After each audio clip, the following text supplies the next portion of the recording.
Je voudrais d'abord faire une précision à l'entame de mon propos. Mes chers compatriotes d'ici et de la diaspora, Puisque certains de vos collègues, notamment du monde diplomatique, ont prétendu que je serais assigné à résidence, je ne suis pas assigné à résidence, je suis arbitrairement détenu. c'est en forte conscience des responsabilités qui m'incombent que je voudrais m'adresser à vous ce soir en ma qualité de garant du fonctionnement régulier des institutions. Détention arbitraire en violation de tous mes droits. Ceci dit, je voudrais faire remarquer qu'il y a une situation atypique qui concerne l'Afrique de manière générale et le Sénégal pour cette fois-ci, où le monde entier, en tout cas beaucoup de gens ont félicité le président sortant pour avoir respecté simplement la constitution de ce pays, de son pays. C'est triste pour l'Afrique et certains ont même parlé de l'exception sénégalaise, là où la Mauritanie, le Cap-Vert, le Ghana, le Niger, le Nigeria récemment et beaucoup d'autres pays africains ont tendance à donner l'exemple avec des alternances démocratiques où les présidents sortants ne se représentent pas et respectent leur constitution. Il n'y a aucune... Permettez-moi de m'incliner à nouveau devant la mémoire de nos enfants qui ont tragiquement perdu la vie sous les effets brutaux de la violence et de renouveler mes condoléances à toutes les familles éplorées et à la nation tout entière. Je n'ai pas manqué dans mes prières, il y a quelques jours, au lieu saint de l'islam, de penser à nos regrettés disparus. Aucun de nos fils, aucune de nos filles ne doit payer de sa vie les désaccords qui s'expriment dans nos sociétés.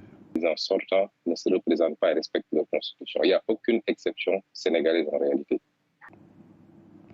La vie de nos concitoyens ne peut être sacrifiée sous l'autel d'intérêts politiques.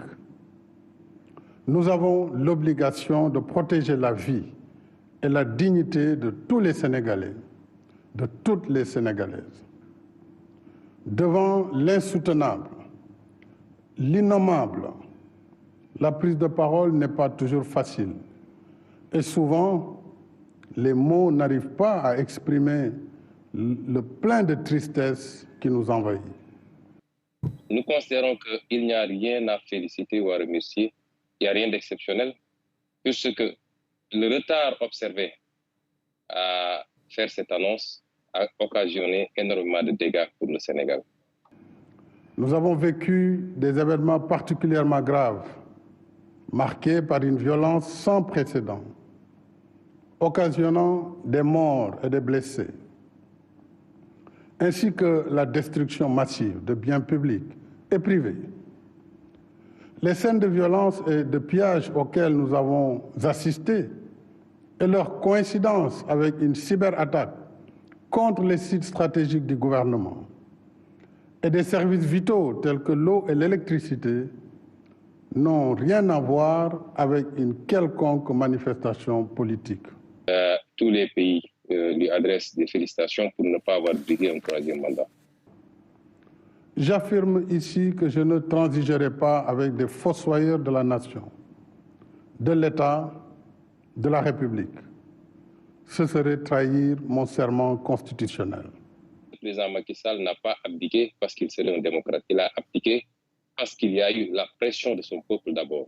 Que les complots qu'il a ourdis contre ma personne ont échoué parce que le peuple sénégalais s'est dressé pour dire non. Mais il a reculé parce qu'il y a eu la pression internationale également. Il y a également toutes ces plaintes au niveau de la CPI et de différents organismes des Nations Unies.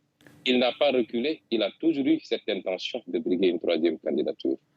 Des radicalismes qui veulent faire de la violence l'arbitre principal de nos différends. Nous pouvons être des adversaires, mais jamais des ennemis. Jusqu'à présent, les populations sénégalaises se sont soulevées. Est-ce qu'elles s'étaient soulevées pour la troisième candidature? Non. Elles s'étaient soulevées contre la persécution de l'opposant qui s'appelle Ousmane Sonko.